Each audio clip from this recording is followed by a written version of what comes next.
Hey guys, here today with another Shirogorov knife video. Today we have in front of us the F3B. Now the B stands for bolster, if you haven't figured that out already. And this knife was part of the 2018 Custom Division lineup. This knife first debuted at USN G10. It was actually picked for one at the Shirogorov Custom Division Lotto. And it was a very interesting knife at the time. Now, you take a look here. The unique bolster design, something that we hadn't seen in a custom division knife, pretty much only relegated to full customs. The blade cutout, very unique at the time. For that year, the Hati Bronze, another custom division, and the 111 Titanium also had cutouts. So it was really 3 out of 4 custom division knives had cutouts. It was kind of that year's thing. The damasteel too. Really the first time that we're seeing damasteel alongside with the Neon Mark II damasteel of that same year for the custom division lineup.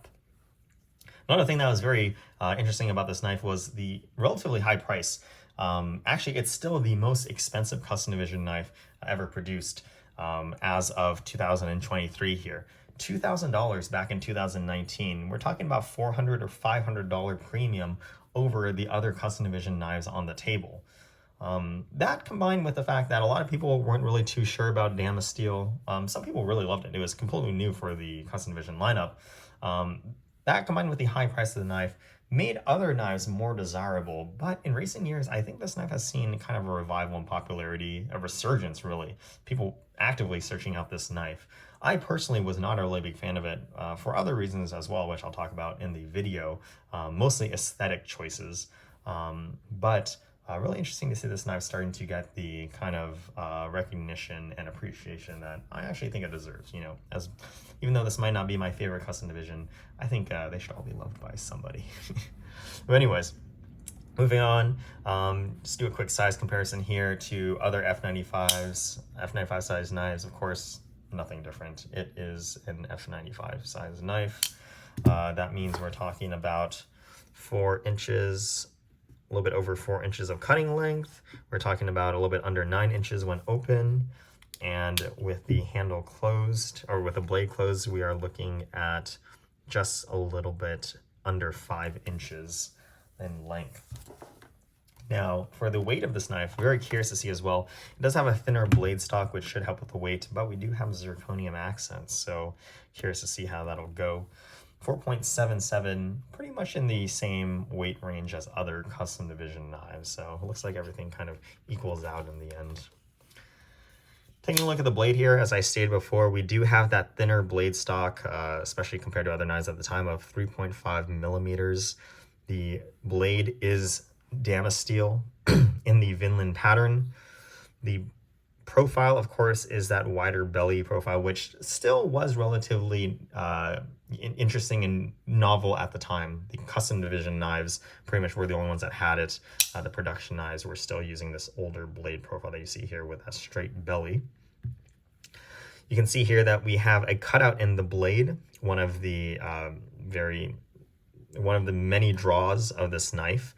You can see here we have this interesting hump here, and I've always likened kind of the custom division features and aesthetic choices that Serie does.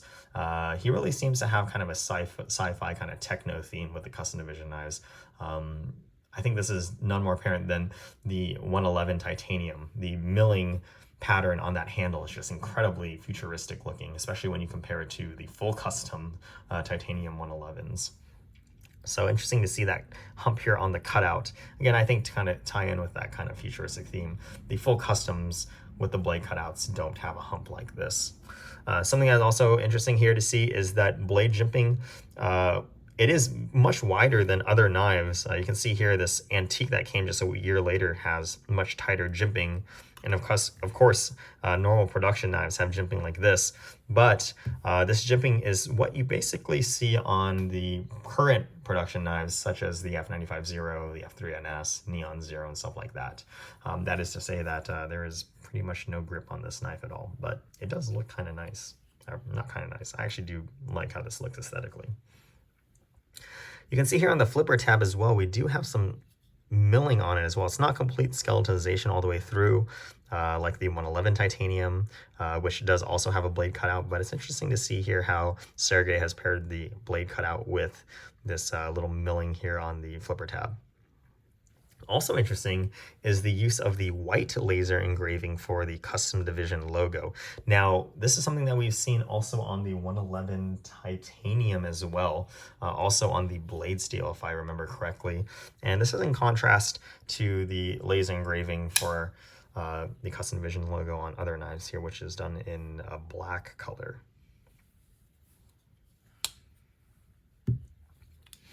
Moving on to the handle, you can see here that we have a titanium bolster alongside with a rear portion of lightning strike carbon fiber.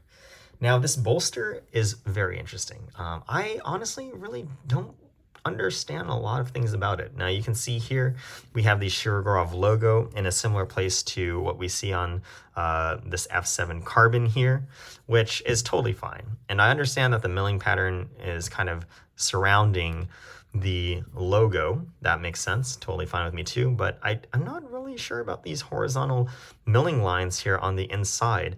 I also don't really understand the handle, the angles here on the rear portion. If you take a look here, these lines aren't really parallel really with anything at all. The bolster angle here is not really parallel with any other lines on the knife. Just very interesting.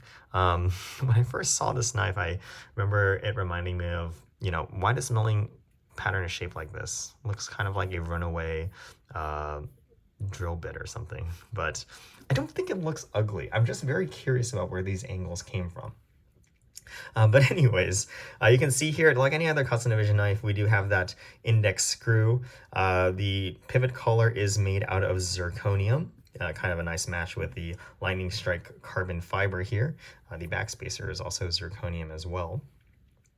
But moving on the back here, you can see we have this really nice contoured lightning strike carbon fiber. There is no milling pattern on it, so really accentuating the lightning strike material, which is really cool.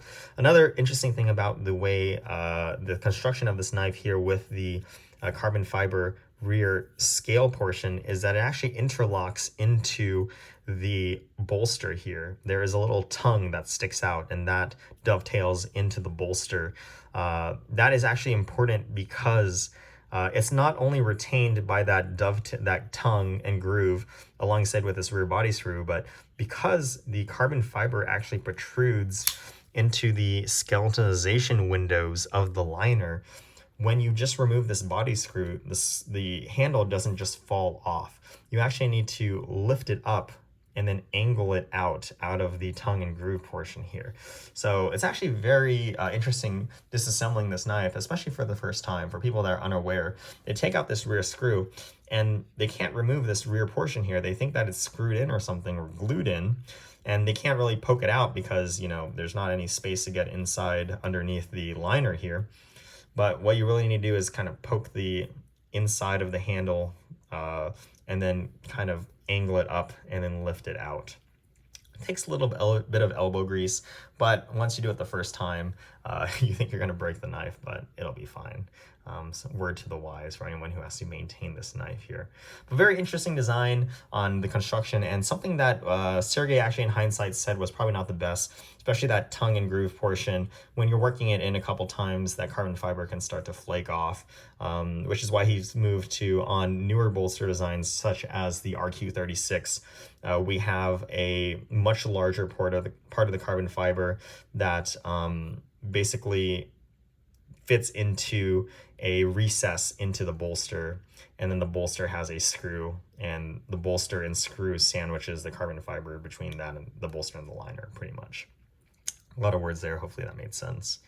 Moving back to the other side of the knife here, you can see we have a normal titanium clip that's blind screw, just like many other custom divisions at the time, with that kind of rounded top that is unique for the custom division knives. Actually, the F3, the new single screw clip F3s, have that rounded clip on the top too. So I don't want to say unique for the custom division, but pretty much standard for F3s.